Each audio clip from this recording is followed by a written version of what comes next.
Ouais, les visites, c'est un moment difficile dans, dans le placement.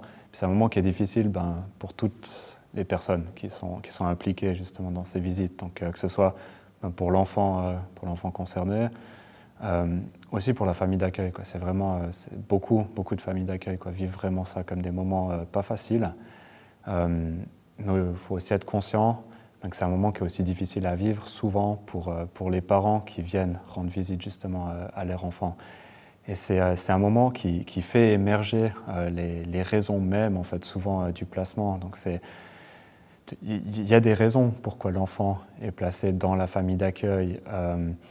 Et donc justement, dans ces moments de visite, il y a ces difficultés qui ressortent.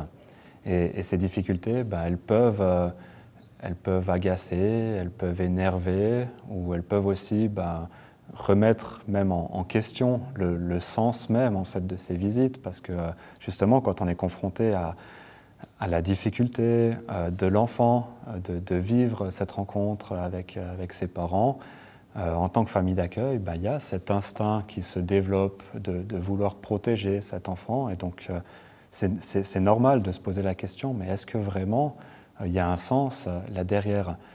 Et donc là, c'est vraiment important de pouvoir prendre un peu de recul et de pouvoir conscientiser que même si le moment est difficile, sur le moyen et long terme, dans la construction identitaire de l'enfant, dans son développement, c'est très important qu'il puisse faire cette expérience de son parent pour pas développer une image illusoire de qui seraient ses parents, mais pour être confronté justement à cette réalité. Et les difficultés font partie justement de cette réalité. Et petit à petit, de pouvoir les appréhender, de pouvoir les comprendre et de pouvoir les intégrer aussi dans son parcours de vie et dans la compréhension de son histoire.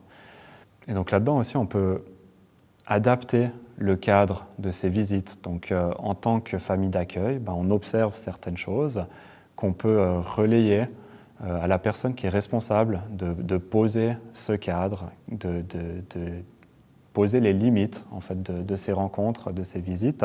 Et c'est à cette personne après de définir qu'est-ce qu'elle considère qui fait le plus sens dans la situation du moment.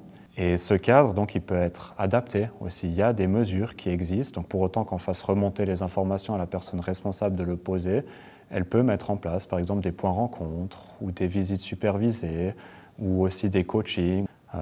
Et donc là, c'est aussi très important que ce ne soit pas la famille d'accueil qui pose ce cadre, que ce ne soit pas la famille d'accueil qui soit responsable de mettre des limites aux parents de cet enfant pour justement pas tomber dans ce conflit de rôle ou pas avoir un certain pouvoir décisionnel sur les parents de cet enfant, mais de pouvoir déléguer ça ou vraiment laisser ça à la personne qui est en charge de poser ce cadre.